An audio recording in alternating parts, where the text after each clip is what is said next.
El nom i cognoms? Bueno, Antoni Pardo Lucas, sí. La data de naixement? El 13 de juny del 35. I va ser aquí a la Garriga? No, va ser Arenys de Mar. Arenys de Sí, Mar. al Maresme. I com és que vas venir aquí a la Garriga? Bé, això és una llarga història. Potser no té massa a veure amb el context del que estem tractant, però vull dir, a veure, nosaltres doncs, l'ambient familiar era doncs, de pescadors. Tota la meva família, doncs, a Arenys de Mar eren pescadors. Tenien doncs, barca i bé, es pot dir que en cap moment vaig passar gana, el que es diu gana, que en aquell temps, en el 35, doncs hi havia qui la passava, no? Nosaltres, doncs, amb el peix que pescaven els meus tios, i els meus tios, bàsicament, perquè el meu pare és una altra història. Doncs el venien a plaça i doncs, nosaltres intercanviàvem per altres productes i no hi havia cap mena de problema. És a dir, doncs podíem menjar cada dia com està manat, com cal. Sí. Bé, no sé, què vols... I llavors vau venir aquí a la Garriga? Llavors, sí, jo vaig venir aquí a la Garriga al 54, és a dir, tenia 19 anys. Estava fent la mili. I bé, doncs jo aquí tenia els meus tios, però esclar, jo et deia que era una llarga història perquè s'hauria de tornar enrere amb el tema dels meus pares, no? El meu pare, doncs, el 39, el va enganxar amb zona republicana, ell també era d'Arenys, i doncs el varen doncs, portar cap a Argelers. En allà, doncs, portava una ferida a la cama que doncs, li va agafar gangrena i el que sigui, i doncs es va morir en allà. Per cert que doncs, amb en Joan Garriga i algú més doncs, estem intentant esbrinar on van anar a parar, doncs, on van anar a parar les restes del meu pare. No? Però el fet és aquest, no? Jo als 3 anys em vaig quedar sense pare i un any després va morir la meva mare. De manera que jo vaig viure amb els meus oncles, amb els germans de la meva mare, i doncs al final una de les germanes de la meva mare no podia tenir fills, estava casada amb un guàrdia civil i amb ell el van destinar aquí a la Garriga. És a dir, que de rebot vaig venir a parar a la Garriga un cop acabats els estudis. Sí. Vale, perfecte. A l'edat actual, ara quants anys té? Ara 74. 74 anys? Sí. L'ofici o l'ocupació que ha fet o que encara fa? Bé, jo era tècnic textil, vaig fer doncs, en els germans gravialistes d'Arenys de Mar, doncs, el que llavors era el batxillerat elemental, i després en l'escola industrial la maestria industrial. I d'aquí doncs, vaig anar a parar, doncs, la feina ja va funcionar per aquí, per aquestes... Perfecte. Bueno, ara ja sí que ens centrem en el que és el tema de l'entrevista, he fet una miqueta aquest petit recull, i llavors quasi que el punt de partida doncs, serien els anys 60, més o menys, en el moment que el que és Catalunya i Espanya es van integrar a Europa, que va començar el boom econòmic, que va venir la immigració de la resta d'Espanya cap a Catalunya, i doncs, totes les activitats que es movien, tant culturals com polítiques com socials, doncs, en aquella època. Tot l'increment de nivell de vida econòmic va ser molt gran, però potser no tant les llibertats personals, no?, de la gent. No, és evident. Com es vivia políticament en aquells anys, després del boom econòmic? Políticament, doncs diem-ne que es vivia amb moltes mancances, sobretot mancances democràtiques, no? Estàvem, doncs, sota una dictadura i doncs sí que evidentment hi havia molts moviments que d'alguna manera feien que actuaven de revulsiu a la societat per lluitar contra aquesta època franquista, però realment s'havia de vigilar. El problema és que jo estava entre entre dues aigües, m'explicaré perquè sembla una cosa estranya, això. No, jo vivia aquí, pel fet que la meva tia estava casada amb un guàrdia civil i jo, doncs, vivia amb la meva tia, aquí a la Garriga, doncs vivia a la caserna de la Guàrdia Civil. Per tant, jo, pel sol fet de viure allà, doncs podia ser un element una mica sospitós en quant a els que realment lluitaven en aquell moment per les reivindicacions nacionals. I, per altra banda, se m'acostaven, pel mateix motiu, persones que potser no eren gaire, o personatges que no eren gaire recomanables. Bé, aleshores, vaig haver de guanyar-me el pols, això, vull dir, vaig haver de participar amb totes les coses que hi havia reivindicatives i punyetes perquè no m'encasillessin a l'altra banda, no? Sí, que de passada vaig ser sempre molt respectat pel meu oncle, que, vull dir, també era un basc represaliat, perquè li va agafar en zona republicana i també va perdre del mateix cos de la Guàrdia Civil, va perdre triennis i coses, vull dir que el van castigar per estar amb això. No, sempre em va entendre els meus plantejaments i mai em va dir res. En tot cas, que anés amb cuidat. Sí. Aquells primers anys, va comentar en Joan Garriga que la majoria d'activitats una miqueta trencadores, entre cometes, van començar sent les culturals i les que tenien a veure amb la llengua. Sí. S'havien de fer les esglésies, sí, perquè era l'únic lloc on no els hi entraven, Ja, però, a veure, jo, esclar, de l'església, no en soc massa fi amb els seus plantejaments, diguem-ho, per dir-ho d'alguna manera, però jo penso que en aquells moments també va tenir molt protagonisme, es va aprofitar molt de les iniciatives dels altres i, evidentment, tenia el que en diríem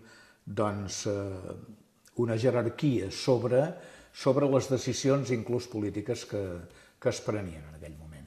Bé, sí que potser era l'únic lloc on no hi entraven a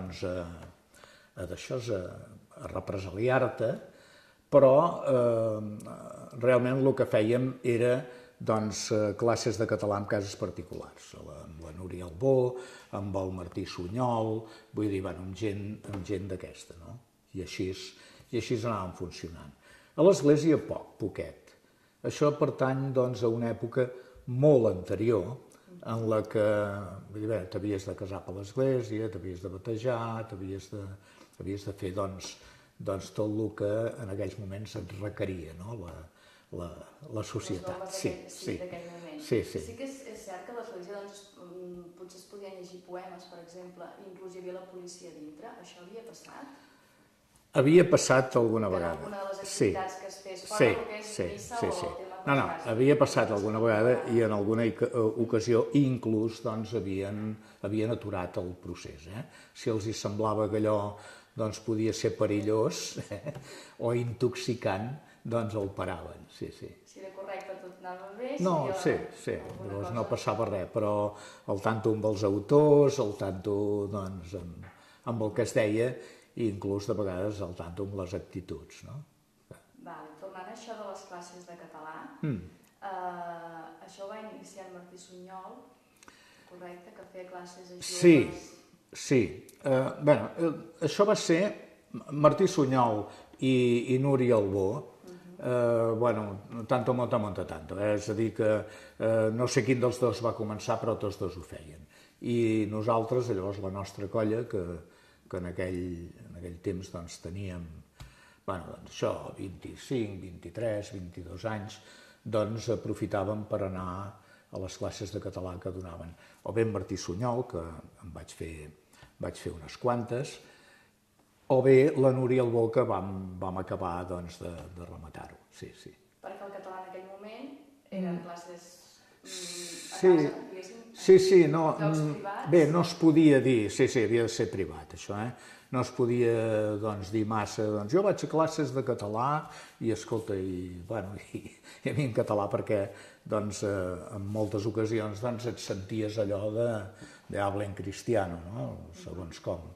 I bé, anava el tema una mica així, saps? I d'aquí en sorgeix l'ESCA? D'aquí del naixement de l'ESCA? Se'n recorda o...?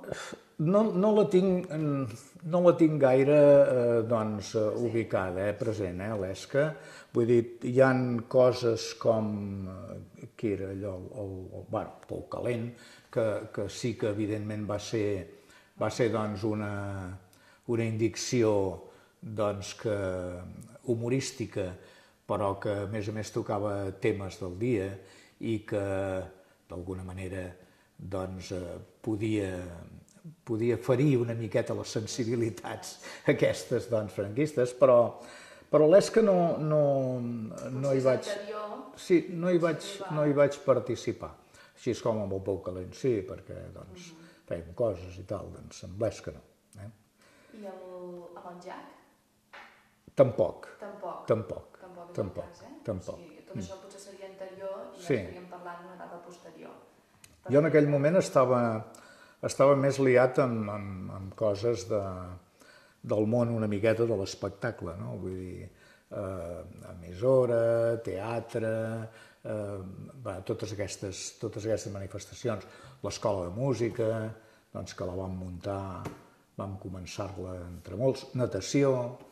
És a dir, estava liat amb totes aquestes coses. L'emissora parroquial, vol dir? L'emissora parroquial era tot un poema. Ens pots explicar una miqueta la història que també és antic? Sí, l'emissora parroquial va ser una iniciativa, jo diria que dels dos Planes, de l'Anton Plana i del Francesc Plana, que van anar a parlar amb el rector, li van dir que tenien aquesta idea, el rector la va acollir, li va semblar que sí, va muntar una mena de cabina allà en els baixos de la rectoria i en allà vam començar les emissions.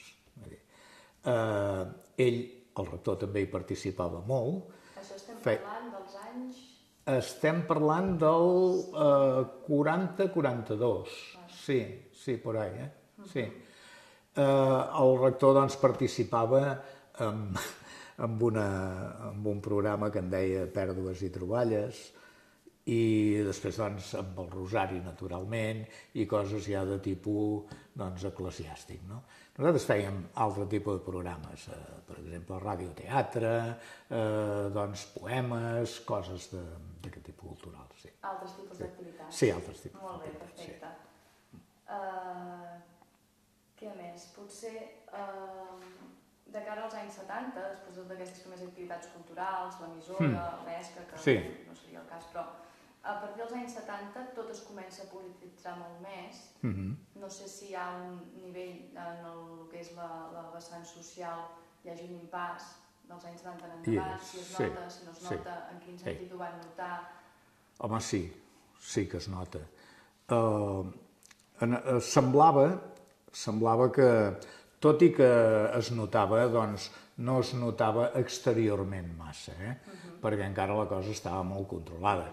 Fins a partir del 75, que vam tenir la sort, ell no, que ens deixés algú, no vam poder començar a fer coses realment per lo que volíem. Llavors es feia tot amb la clandestinitat. Sí. I els moviments aquests clandestins, vostès feien trobades, feien xerrades? Sí que en feien. Sí, bé, a veure, jo el que trobo una mica estrany, que una persona, com en d'això, a veure si me'n recordaré, com el... Ai, mare de Déu. Veus com sempre anem igual amb això, que el punyetero... Alemany? El punyetero, sí, alemany. Sí, deixa'm mirar perquè aquí tinc... Sí, hi ha un... No, a veure... Hi ha una persona que m'estranya molt que no se li hagi fet cap mena de reconeixement a nivell de persona il·lustre, de la Garriga o així, que doncs, va ser una persona que va lluitar moltíssim a la clandestinitat i que era en Joan Costa i Riera. El Joan Costa, que ja no el tenim entre nosaltres, doncs, va ser una persona que, tot i que ell era capellà molt peculiar, per cert, doncs això ho tenia molt clar. I va lluitar moltíssim, però moltíssim, a la clandestinitat per reivindicar els valors catalans, els valors de Catalunya. Això no sé si se li ha tingut gaire en compte i jo em sembla que és un deute que la Garriga té amb aquest senyor, amb en Joan Costa i Riera. Després no era ell sol, n'hi havia molts altres que a l'Assemblea de Catalunya, per exemple, sempre hi trobaves algun garriguenc, no? I, l'Assemblea de Catalunya va ser una altra cosa, no? Ja ho tocarem. Ho tocarem, d'acord, sí. Doncs digues. D'altres associacions així que es fessin clandestines aquí a la Garriga o que hi hagués gent que participés a la joventut de la Garriga en aquell moment? No, que participés en moltes de les activitats de la Garriga sí que n'hi ha molts. Ara, clandestins no, Clandestins ja dic que la natació no podia ser clandestina, les sardanes no eren clandestines, tampoc, ni l'escola de música, ni no sé què més, vull dir, potser, doncs, I els partits polítics? El PSUC, per exemple, o... El PSUC, ostres, el PSUC, és que el PSUC és una cosa així, una cosa una miqueta delicada. Jo em sembla que va ser l'any 36 o por ahí que el Partit Comunista d'Espanya, el Partit Comunista Català, el PCC, la Unió Socialista, que llavors era d'en Joan Comorera, i el Partit Català Proletari, el PCP, doncs es van fusionar, es van unificar i van formar el Partit Socialista Unificat de Catalunya, el PSUC. Però aquest partit més tard es va adherir a la Tercera Internacional i això va provocar una sèrie de desavinences amb els socis i aquí va haver la primera davallada del partit. Va ser important aquesta. Tot i així, en el Congrés del 68 a França, 90 representants d'aquests varen tirar endavant o almenys impulsar el moviment independent, no, el moviment estudiantil i obrer i també la promoció de la formació del sindicat Comissions Obreres. Tot això no es va acabar aquí perquè llavors en els estatuts hi va haver una mica de desavinences de si utilitzaven el terme leninisme o no. I aquí també hi va haver una altra escissió. Varen passar de 8 diputats, que això va ser en el període 77-79, a un en el període 82 i 86. Vull dir que tot això els hi va fer molt més mal que bé.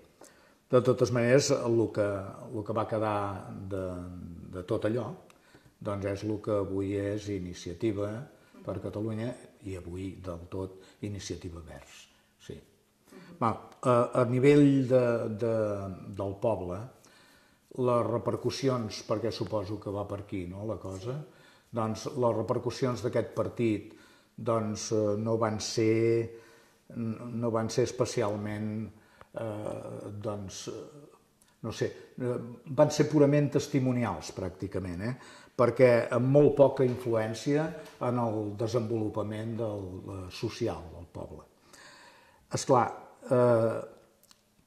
tot i que en aquesta formació hi havia garriguencs de molta vàlua, cosa que en aquests moments potser no podríem dir, però és igual, estem parlant d'aleshores. I el meu punt de vista, que potser és equivocat, és que el nostre poble, amb molt poques tendències pels extrems, tant esquerra com dret, doncs, que continua pel mateix camí, doncs es veu i es pot constatar, si donem una mica una ullada a les últimes eleccions pel Parlament Europeu. Vull dir que s'han centrat en els partits de sempre, no? Convergència, el PP, perquè aquí hi ha la bipolaritat, PSOE i Esquerra Republicana bastant menys i Iniciativa amb la meitat dels escons d'Esquerra Republicana. Vull dir que una miqueta el poble mateix va marcant les tendències en aquest sentit. I a l'Assemblea de Catalunya, que hem dit que més endavant tocaríem, hi havia garriguencs que formessin part de l'Assemblea de Catalunya? Home, sí que n'hi havia, esclar que n'hi havia. Sí, n'hi havia alguns que formaven part de l'Assemblea. Jo em penso que tots els tenim en ment, sí, suposo que sí, home, hi havia... Mira, a totes les assemblees hi trobava gent, de la Garriga, i un dels més que més es veia, evidentment, era en Joan Garriga i el que t'he dit, no? El Costa, el Joan Costa, sí. Com funcionava l'Assemblea de Catalunya? Ells es reunien a Barcelona? L'Assemblea... Què reivindicaven o contra què? Sí, a veure, l'Assemblea de Catalunya. Això ho tenia per aquí, deixa'm-ho mirar. Sí, tant. Sí, és que havia pres notes per això, perquè no veia massa clar. Sí, bueno, que, a veure, l'Assemblea de Catalunya el que va ser, evidentment, va ser una plataforma antifranquista. Això, doncs, queda absolutament clar. Es va constituir el novembre del 71 i va tenir la vista d'agrupar a la majoria de partits polítics de l'època, la majoria, tots els del ventall democràtic, evidentment, no? Els altres ja ni van ser convidats, no? Però, a més dels partits polítics, va integrar sindicats, assemblees territorials, comarques, barris, vull dir, col·legis professionals, entitats i grups culturals. És a dir, que aquest terme que ha cunyat ara en Mas de la Casa Gran, jo diria que l'Assemblea de Catalunya sí que era la Casa Gran realment per Catalunya, no? En la que tots aquests, deixant de banda les seves idees polítiques, tenien un únic objectiu, que era la defensa de la identitat nacional. Esclar, l'Assemblea de Catalunya va ser, jo em penso, que una gran troballa per lluitar. La majoria de vegades, o gairebé sempre a la clandestinitat, i moltes vegades corrent davant dels grisos. Però no es descartaria que en un moment com ara, si pogués tornar a una fórmula com aquella, si atès els problemes que tenim amb l'Estatut, amb el finançament, amb la identitat, amb el reconeixement de la llengua, totes aquestes coses. Vull dir, seria bo que es tornés a fer una pinya i que tothom lluités una miqueta per aquests ideals. Molt bé. També hi havia en aquella època les Nacions Unides, o la ONU, que va ser com una escletxa perquè es poguessin formar associacions de veïns... De veïns, sí. Home, les Nacions Unides té altres connotacions. De fet, és una organització internacional. Penso que la van fundar, no sé si per allà el 45 o així, després de la Segona Guerra. Després de la Segona Guerra, i que va agrupar en aquells moments, no sé si 53 o 54 països. Vull dir, això s'ha anat engreixant. Però els objectius eren la defensa de coses molt importants, com ho poden ser erradicar la pobresa, l'educació universal, la igualtat de gèneres, la reducció de la mortalitat dels nens, la millora de la salut materna, la lluita contra el SIDA.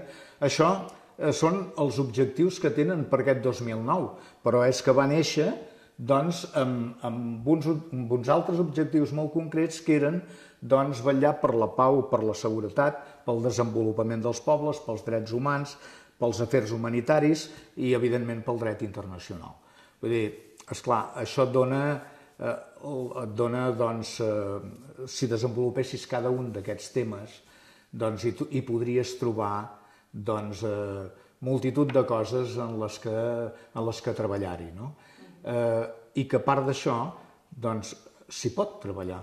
Vull dir que si associacions de veïns, particulars, el que sigui, doncs volen treballar per Nacions Unides amb alguna d'aquestes tasques, si s'hi posen en contacte podran fer-ho en el nivell de les seves possibilitats, evidentment, no en allà.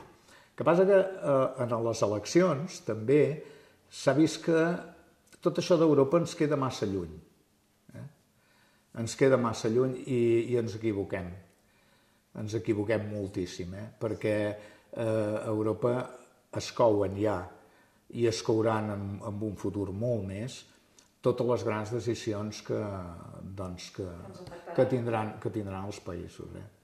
És a dir, que el tancar els ulls o liar-se la manta al cap i dir no vaig votar o el que sigui, com va passar en aquestes, que hi va haver un 65%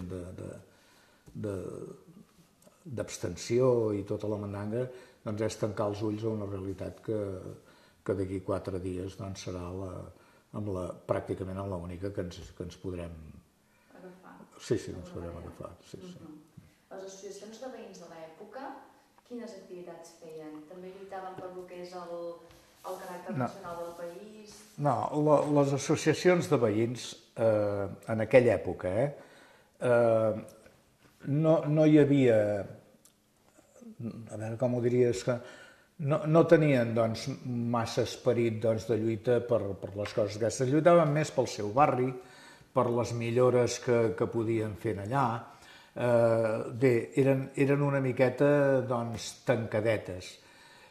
Només si hi havia estaments que estessin enganxats a la lluita aquesta urbana contra el franquisme, només si aquests els hi requerien alguna cosa, doncs sí que estaven disposats a ajudar.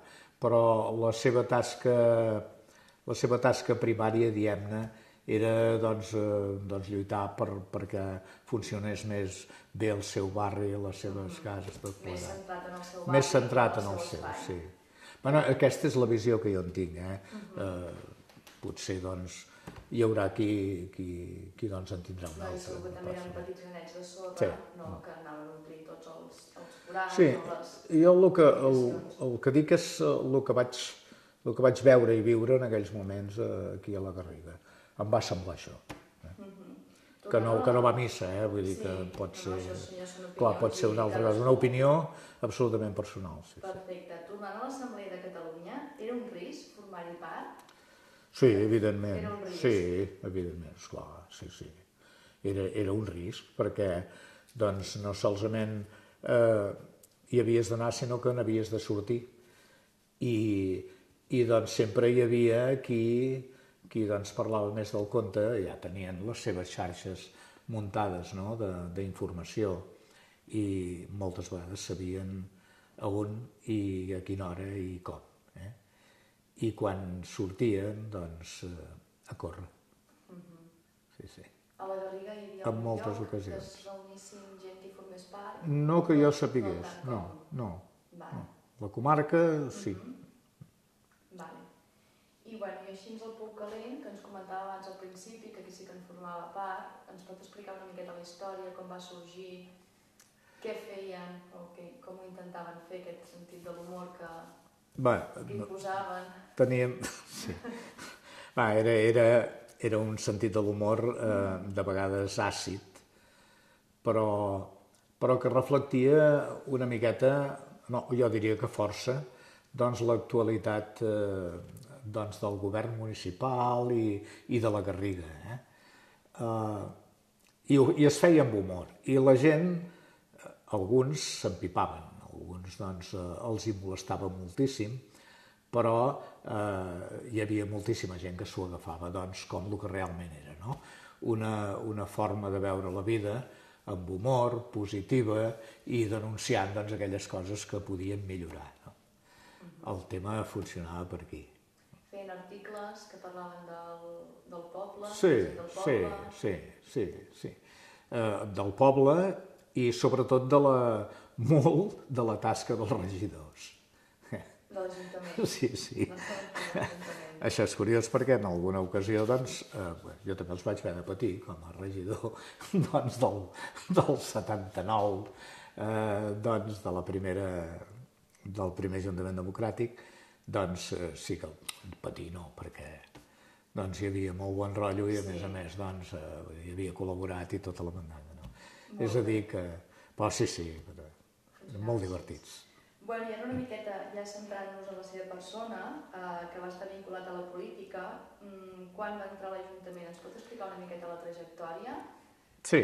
De la política i vostè o vostè i la política, en aquell moment? Sí, en el moment, estem parlant del 79, no? Ara, amb els primers ajuntaments democràtics. Doncs molt bé, sí. O com van funcionar, si un cas anem endarrere, com van ser aquestes primeres eleccions municipals aquí a la Garriga, com es va formar aquest Ajuntament Democràtic, una miqueta tota aquesta transició. La història aquesta, sí. Que és el que... Bé, aquí sempre hi havia un partit que sempre hi era, que hi era de motu propi, Convergència i Unió, Aliança Popular també. Els socialistes tenien molt poca significació en aquell moment.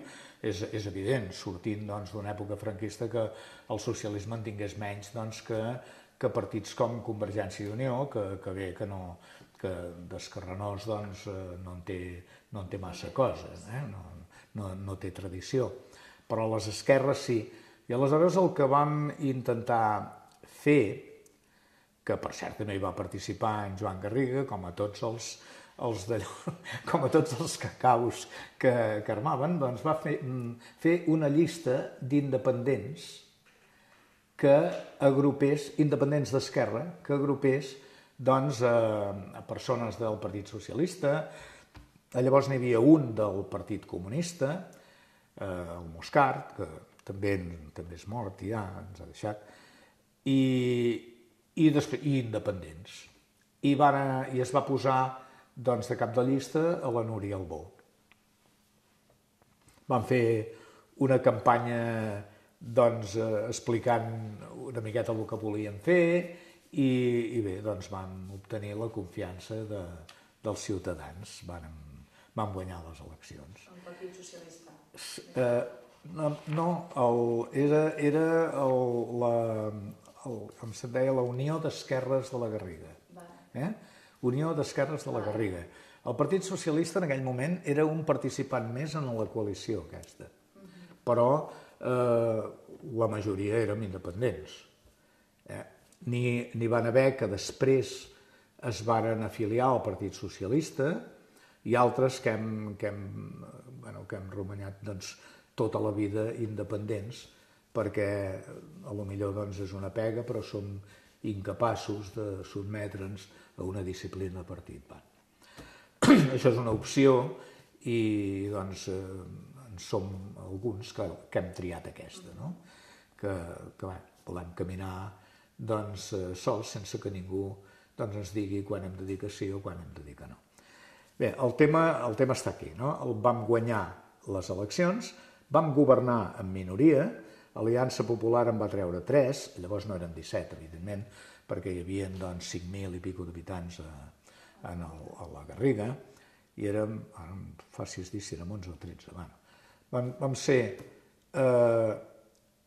Em penso que ara, potser no s'ajusta a la realitat, Vam ser 5 de la Unió d'Esquerres, 4 de Convergència, 3 d'AP, i aquí s'acabava. 5 i 4, 9 i 3, 12... Pot anar per aquí. Sí, pot anar per aquí. Pot anar per aquí, Sí. De fet, nosaltres governàvem en minoria. I vàrem tenir molta sort que els integrants d'Aliança Popular en aquell temps doncs eren garriguencs de tota la vida i que amb moltes de les propostes que fèiem que eren absolutament necessàries per la Garriga, doncs ens ajudaven.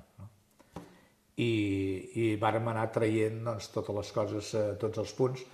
Avui pactant amb un, demà amb un altre i el que sigui, doncs es vam anar tirant tots endavant. Llavors hi havia moltes mancances, hi havia molta cosa a fer, per tant no te l'acabaves. Podies anar treballant, esclar, sempre amb un pressupost tan minso que pràcticament et deixava molt poques possibilitats, però de feina sí que n'hi havia per fer, no? I el que es feia és, d'acord amb el pressupost que teníem, establir prioritats. La Núria, en aquell temps, i bé, jo em sembla que amb molt bon encert, les seves prioritats van ser el tema d'ensenyament, i aquí s'hi va abocar una quantitat important del pressupost. Per altra banda, nosaltres vàrem tenir la pega. Jo llavors estava a urbanisme i tot el que vàrem fer ho vam enterrar. I això en política és un fallo, és una falla. Vull dir, les coses s'han de veure. Què vol dir que van enterrar? Que van fer tota la xarxa de clavegueres. I esclar, ho vam enterrar. Sí que vam veure que s'arreglaven carrers, que d'allò, però esclar, el que estava més fumut en aquell moment era la xarxa de clavegueram, que sortia porqueria per tot arreu, i això s'havia de fer. I esclar, això no es veu. Això quan passes pel carrer no veus el que hi ha sota. I bé, tot i esmerçant-hi molts esforços i molt bona part del pressupost, va ser una cosa que va passar així de puntetes en la legislatura. Van quedar els carrers asfaltats, que van ser 25, ja està bé. Hi havia molta terra, sí.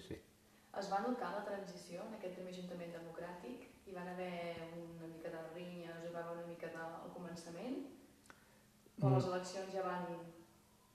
No, a veure, aquí es va començar, sí que hi va haver bastant sarau, perquè la gent que abans no podia dir res, que el governador civil li deia aquí tens aquest alcalde i fa i desfà i tu calla, va poder començar a parlar, evidentment.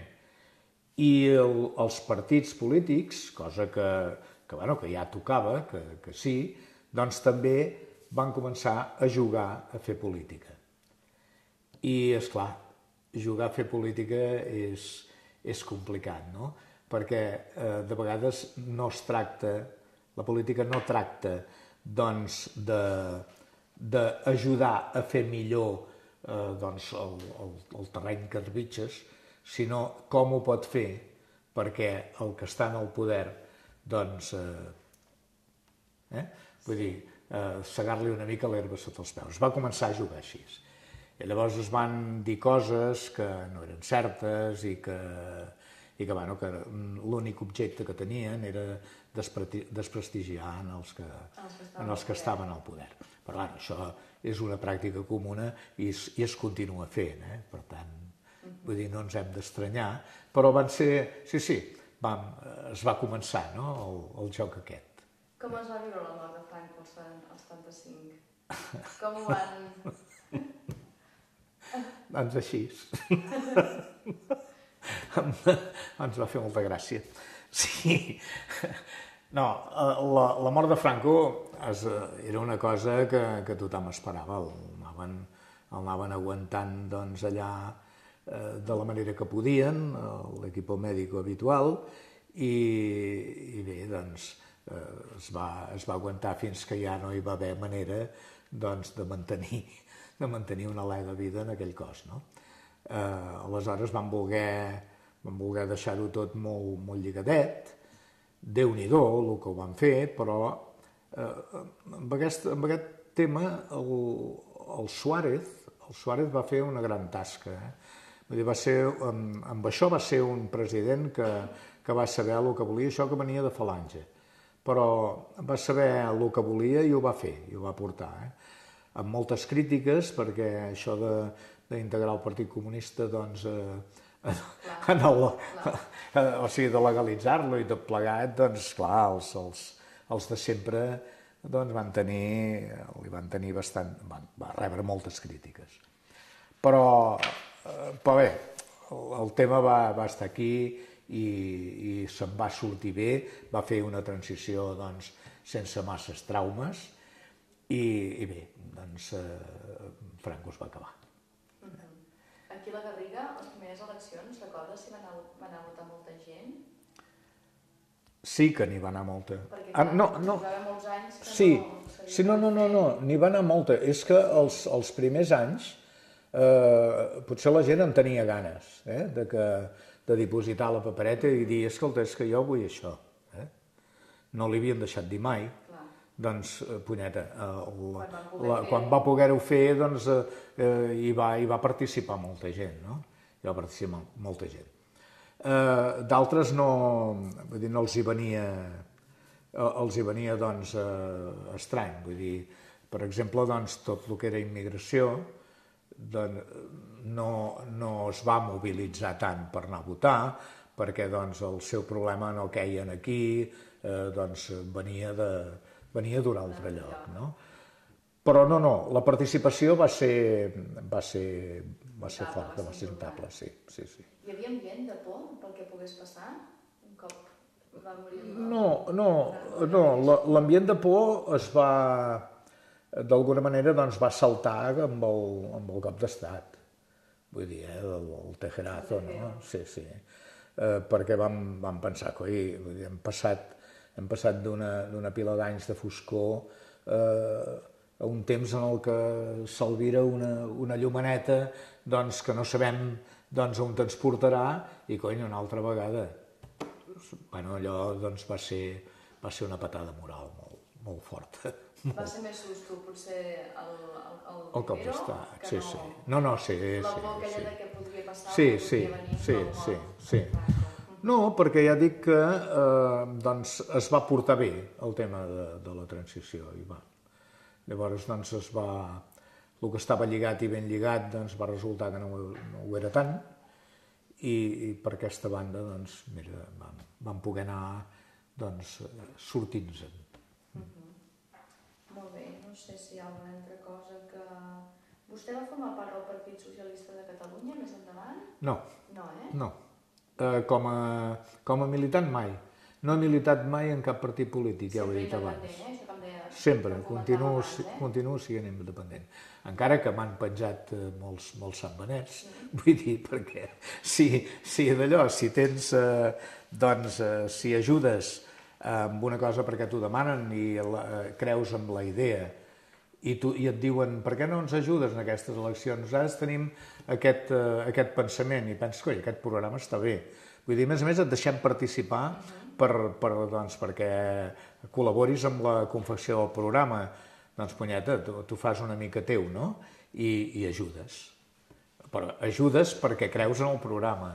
No en el partit. No, en el partit no... A veure, en els partits, ho sento, però costa molt de creure. Home, hi ha unes tendències que bé, que aquestes sempre hi són, no? Vull dir, l'esquerra, l'independentisme, que no vol dir esquerra republicana, són idees que un té, no? A mi, doncs, no seré mai de dretes, no ho puc ser perquè, coi, vull dir, els de dretes són els culpables de que es morís el meu pare, no? Vull dir, i no en puc ser, ni podré ser-ho mai. I m'agradaria, doncs, que Catalunya doncs assolís la independència, m'agradaria. Tot i que és utòpic, de la manera que estan les coses, però m'agradaria, esclar.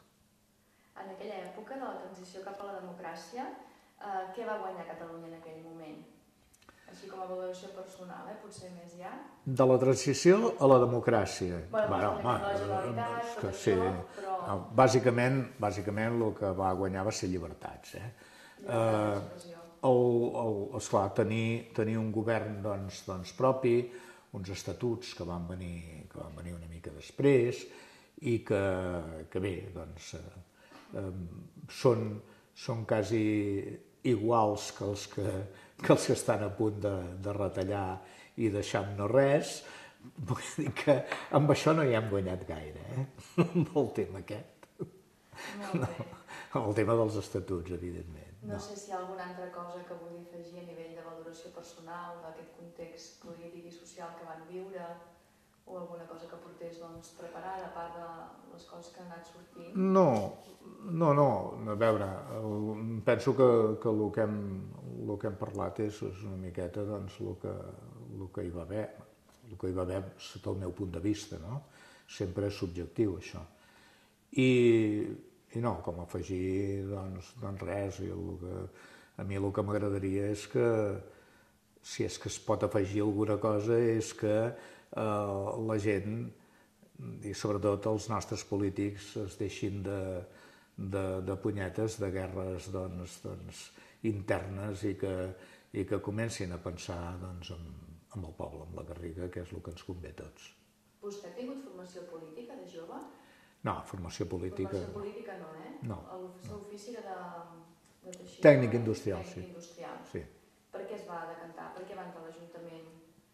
Bé, perquè em va semblar que era un lloc on podia fer alguna cosa per la Garriga. Ara jo tinc... El meu poble és Arenys de Mar, però des dels 19 anys que estic a la Garriga. Jo soc tant garriguenc com arenyenc. Vull dir que amb això no... Tinc dues pàtries petitetes, no? I a totes dues me les estimo per igual. Sí, la Garriga per mi és el poble d'adopció i Arenys de Mar el de naixement. Allà hi tinc totes les amistats del temps escolar i aquí hi tinc totes les altres amistats. Vull dir, el muntar la família, el participar amb la mesura de les meves forces no ho sé, amb les coses, amb les activitats del poble i bé, és així. No està en vocació política, sinó No, perquè, a veure, vocació política, si no soc polític, si no combrego en cap partit, poca vocació política puc tenir. L'única cosa que tinc és, bé, una mica d'afany que les coses millorin en el lloc on estic vivint, perquè no solament serà bo per mi, sinó serà bo per tots els que hi viuen. Per tots els ciutadans. Clar. Molt bé. Doncs no ho sé, Antoni, més o menys jo crec que ho hem tocat una mica tot. No sé si hi ha alguna altra cosa, en principi diria que ho podem deixar aquí. Doncs ho podem deixar aquí. Molt bé. Ha sigut una horeta, Sí, ja li vaig dir una horeta, més o menys. Ja és això. Doncs moltes gràcies. No, res. A disposar, ja ho sabeu. Bé. Espera't.